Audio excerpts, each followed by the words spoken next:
Hi, everyone, and welcome back to Ink of the Middle Kingdom. I'm Evan, your host. I'm someone who's endlessly curious about how history and philosophy can actually help us in our daily lives. And I'm Bella. I'm a historian who loves exploring how the past shapes the way we think and live today. Every episode, we take a story, an idea, or a moment from history and unpack the wisdom behind it. And we talk about how those lessons can guide us, whether it's making better decisions, finding balance, or just understanding people a little better. Thanks for joining us. Let's dive in. So today we are tackling a huge, and I mean a huge, historical puzzle. Why is it that China, for thousands of years, almost always ended up as one massive unified country, while Europe has always been this collection of competing states? I mean, when you just look at these two maps, it's pretty wild. You've got two giant landmasses, roughly the same size, both with incredible histories, but their political stories could not be more different. One is basically the story of unity, and the other is a story of constant division. Bella, what on earth is going on here? That's the billion-dollar question, Evan. And what's so fascinating is that the answer isn't really about culture, or some unique philosophy, or even a line of brilliant emperors. The real reason, the deep reason, comes down to something much more fundamental. We can call it fiscal and military logic. Okay, fiscal and military logic sounds super academic, I know, but the idea is actually incredibly simple. Just think about it like this. If you're a government and you can easily and cheaply tax a whole bunch of people, what can you do? You can build a massive army. And if your army is big enough to crush any local rival, nobody can challenge you. This creates this incredibly powerful feedback loop that just naturally favors one big central power. And this whole process follows a really clear sequence. It's like a chain reaction. And the first domino, the one that starts it all, is geography. The actual physical land dictates how easy it is to get resources. That, in turn, decides how strong your military can be. And military power is what ultimately creates and holds together a unified state. It all starts with the map. Okay, I love a good domino analogy. That makes total sense as a theory. So let's put it to the test. How does this logic apply to our first case, China? Well, China's geography is basically the perfect setup for this. The heartland of China, the North China Plain and the Yangtze River Valley, is the biggest continuous piece of farmland on the entire planet. So what does that give you? A huge number of people and a ton of wealth all packed together. And because it's mostly flat, it was pretty easy for tax collectors to get around and, just as importantly, for huge armies to march across and put down any rebellions.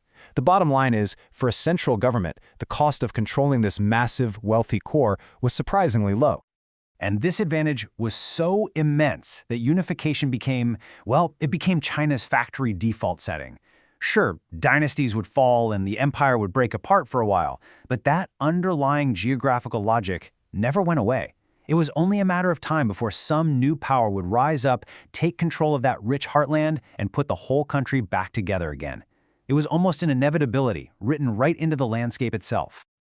Wow, inevitability written into the landscape. That is such a powerful phrase. So, okay, let's flip it. Let's head over to Europe. How did its geography write a completely different and much more fragmented story? Well, if China's geography is continuous, Europe's is fundamentally broken. It's chopped up by huge mountain ranges, like the Alps and the Pyrenees, and it's divided into all these different peninsulas. That means populations and wealth were scattered in much smaller pockets. For any would-be emperor dreaming of conquest, this was a total nightmare. The cost of just marching an army over a mountain range to collect taxes from some distant region was astronomical. And all that difficult terrain made it way easier for local groups to defend themselves and stay independent. And this table just lays it all out, clear as day. In China, you have this low cost of control and a huge, concentrated tax base which leads straight to unification. In Europe, you have a super high cost of control and a scattered tax base, and the logical result is, well, permanent division. It's the exact same principle at work. You just plug in opposite geographical inputs and you get these completely opposite historical outcomes.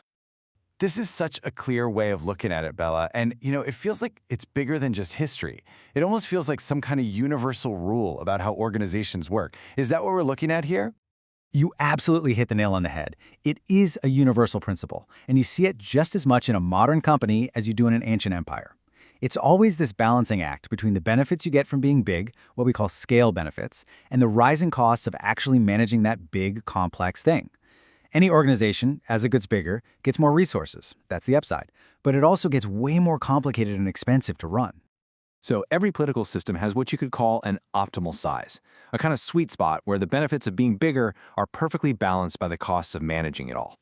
Because of China's easy geography, its optimal size was just massive, continental. But in Europe, with all those mountains and rivers, the management costs just skyrocketed way faster. The optimal size for a stable country was just much, much smaller. Think a nation like France or Spain, not a single empire ruling from Portugal to Poland. Okay, I am so on board with this framework. But I can practically hear some people out there thinking of some pretty big counterexamples.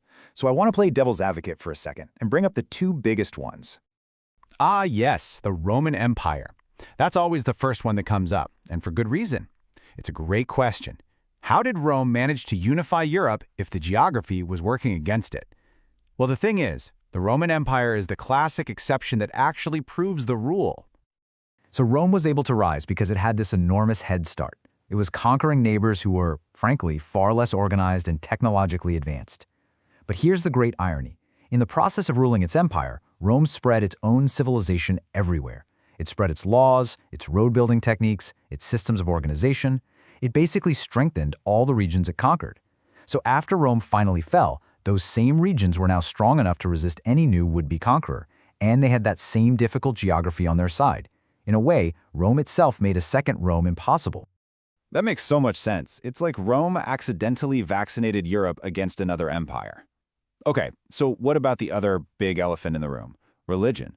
Wasn't the massive power of the Catholic Church and the Pope a huge reason that no single king could ever really dominate the continent? Right, and this is another really crucial distinction to make. The Church's power was a symptom of Europe's division, not the root cause of it. Think about it. A really strong emperor would never let a rival power base like the Church get that influential. The only reason the Church became so powerful was because secular political power collapsed when Rome fell. And why couldn't a new, strong, secular power rise up to replace it? Well, we're right back to our first point. The geography made it too hard and too expensive. The Church simply filled a power vacuum that geography had already created. So if we put this all together, the big lesson here seems to be, it's not that things like religion or culture or political ideas don't matter. Of course they do. They absolutely shape history. But it's these deep underlying structural forces, like the physical layout of the land and the economic realities that come from it, that often set the boundaries. They're the ones that set the rules of the game. This whole discussion just really makes you think, doesn't it? We just saw how a completely invisible structure, the physical landscape, had this profound effect on the destiny of two entire continents. So it kind of leaves me with this final question for all of us to think about. What are the invisible structures, the deep logics of geography or technology or economics that are setting the rules of the game for our world right now? That is a fascinating question to end on. Thanks for digging into all this with me, Evan. Thanks so much, Bella. And thank you all for joining us on Ink of the Middle Kingdom. We'll see you next time.